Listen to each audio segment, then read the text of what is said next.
Hello, I'm Luo. During Ghost Month in 2025, I would like to share some ghost stories from my favorite Hong Kong movies of the 1990s. The story is from the movie 怪谈协会 Till Death Do Us Love. It follows a female journalist who is assigned to attend the annual dinner of the Mysterious Tales Association. 怪谈 versus 怪谈 Mysterious Tales. 怪谈 is the 木康蒙. The character 谈's 部首 is 言, which relates to speech, speaking, and words. Therefore, 怪谈 refers to stories or legends about strange and bizarre things. The character Tan in classical Chinese has a similar meaning to Tan. Today, it is more often used in the title of books or movies. This association is very secretive. In order to become formal members, applicants must tell an unusual story that the members approve of. Last year, the editor-in-chief sent a reporter to the meeting, but the reporter went missing. Of all the stories told by the attendants at this year's gathering, the one that left the deepest impression on me was this one, 找替身. The story begins with a warning to the audience.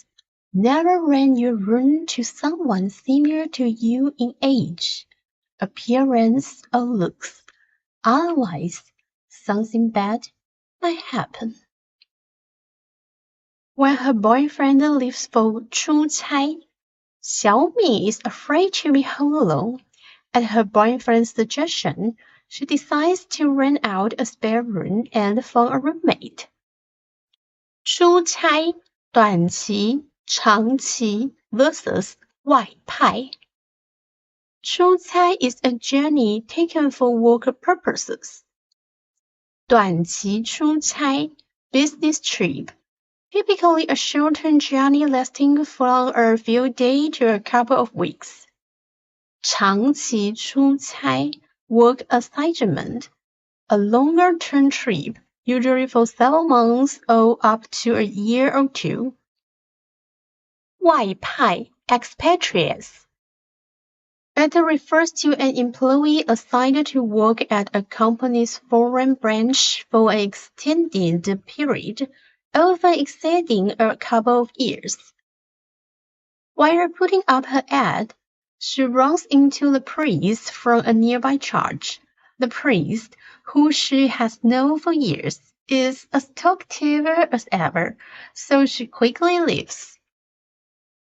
After interviewing a variety of strange applicants, Xiaoming is overjoyed when Xiaoqi, a fresh-faced college girl, comes to apply. Xiaomi immediately decides to rent the room to her. As time went on, the two girls developed a close friendship. Finally, Xiaoming's boyfriend returned. Seeing a girl with her back to him in the kitchen, he naturally assumed it was her. He happily hangered and kissed her, only to realize he had made a mistake. Xiaomi was unaware of their awkwardness and happily introduced them to each other. Xiaoming, who worked at a modeling agency, introduced Xiaoqi to her agent. The agent thought the two of them looked very similar. The only difference was that Xiaoming had short hair and Xiaoqi had long hair. The agent immediately signed a contract with Xiaoqi. Xiaoming took Xiaoqi home with her, since her parents' house was nearby. Even Xiaoming's parents and grandma were surprised by how much they looked alike. One night, Xiaoming woke up to find that her boyfriend was not in bed. She walked into the living room and saw him watching TV with Xiaoqi. Their intimate posture made her jealous, but Xiaoqi greeted her naturally. The next day, Xiaoming plans to go shopping to vent her frustration, and she meets a neighbor from her building. The neighbor jokingly says how enviable it is that Xiaoming and her boyfriend are so affectionate in the elevator. However, Xiaoming has no memory of doing anything like that with her boyfriend. She then discovered by chance that Xiaoqi has taken over her own commercial shoot. That night, when Xiaoming returns home, she intends to confront Xiaoqi. However, she finds that Xiaoqi has changed her hairstyle to match hers and is kissing her boyfriend.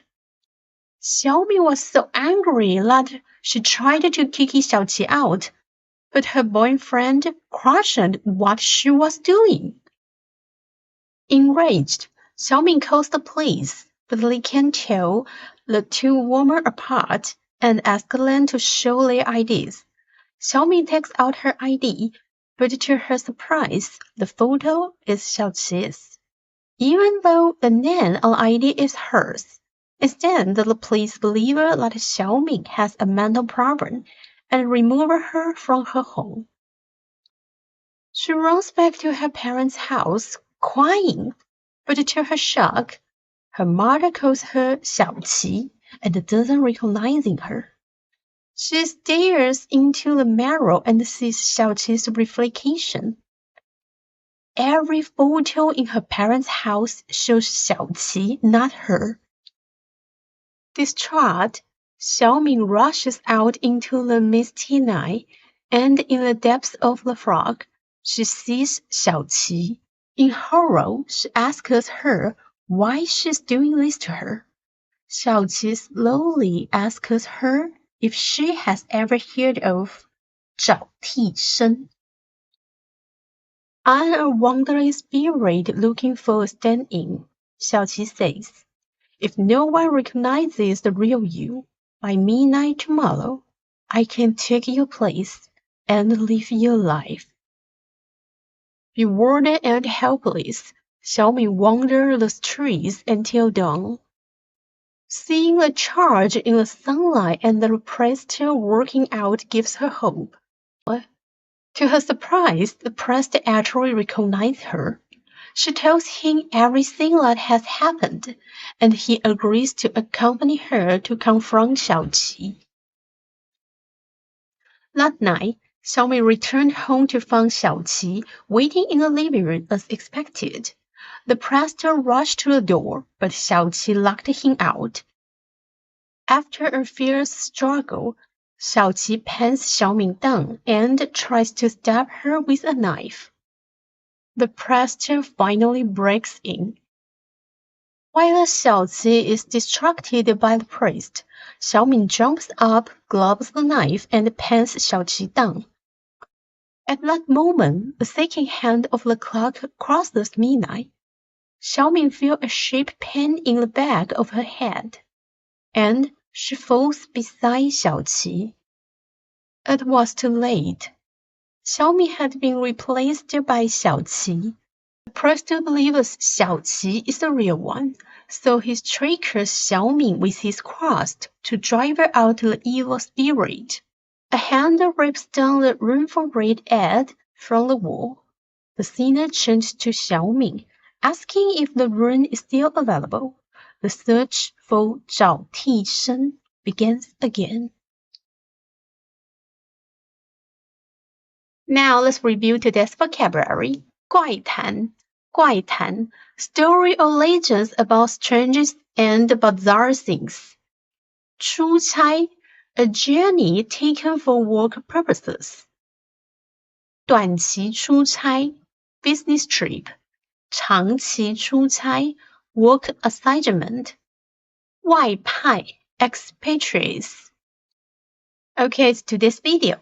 I hope you like it and share your idea with me. Thank you for watching and see you next time.